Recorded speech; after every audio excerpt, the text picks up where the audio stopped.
My fear was that when the book was put into a movie, especially a movie with special effects, was that the story of two friends creating a kingdom out of their imagination would get lost in translation. Wow. I don't think it did. I think the director and the cinematographer and the actors were able to show us in a remarkable way that Terabithia is a product of the children's imagination.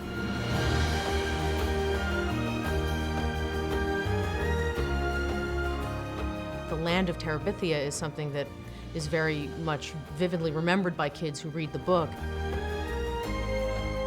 You speak to any of them about the book, they go, oh, the adventures they had in Terabithia. They literally remembered an entire story that they made up in their head. It's not actually portrayed in any great detail in the book, so we had the opportunity to invent it. I, hired amazingly great conceptual artist who worked with me through the years, Dima Malincheyev. Then I told him that I don't want the cutesy kind of creatures. It's not like Sesame Street. Action! Working with Gabor was really about breaking the cliches and finding a fresh way to tell an emotional and sensitive story that also had this terrific opportunity for adventure and animation. This would be the whole side of this, is what I was thinking. You'd get the whole treehouse out here.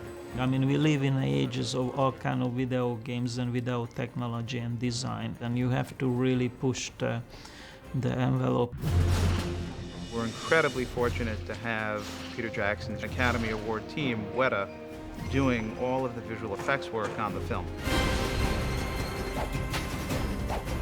When I first heard that Weta was gonna do Bridge of Terabithia, I was so excited. I never thought that I'd ever be doing a movie where I'd have the same effects that Lord of the Rings and Narnia and all these gigantic, amazing movies had. And it's just so awesome that now I get to work with the same people who worked on those movies.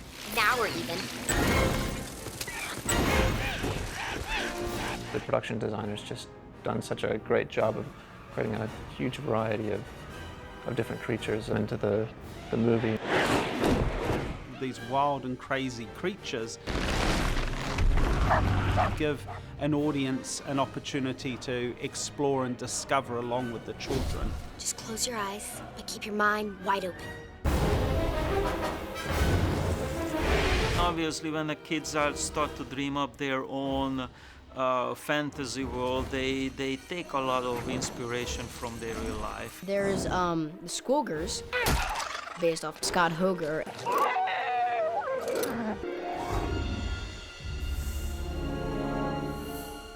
Well, these are the concepts that I received, and this one in particular was really helpful to base my concept on. So we take that as our initial reference, then that'll become our blueprint for modeling the 3D version of the creature itself. So they kind of scan the kid's face and it makes it onto the Squilgers. There's also the Gary Vultures, based off Gary Fulcher. You're dead. He has very distinctive features and also hairdo and hair color. We tried to keep his hairstyle the same, eye color is the same, and then he's got that necklace with a bullet on it, so we used that as well. Nice try, Beanpole. Nice feed. And there's also the giant troll, which is Janice Avery. I think the giant is a beautiful creation. It turns out to be something else than everybody thought. It is a beautiful emotional turn into that character, which I think made it to one of my favorite creations. There's a very fine line of just how much do we have to bring the appearance of the kids and their behavior into the design of the creatures without making it look silly and kind of over-caricatured, and just finding elements of the kids that we can fold into the design.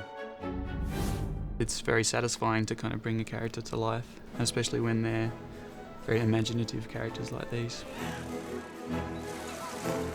You can really get into what the character's thinking and doing.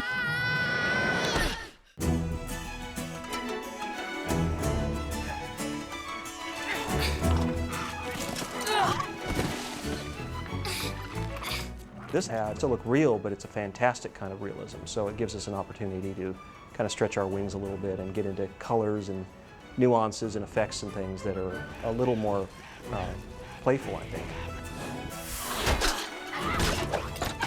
Finally, we set to put these guys into shots and iron out any last remaining wrinkles with their design and performance and the nature of their character, so that our creatures will feel like they belong in that space.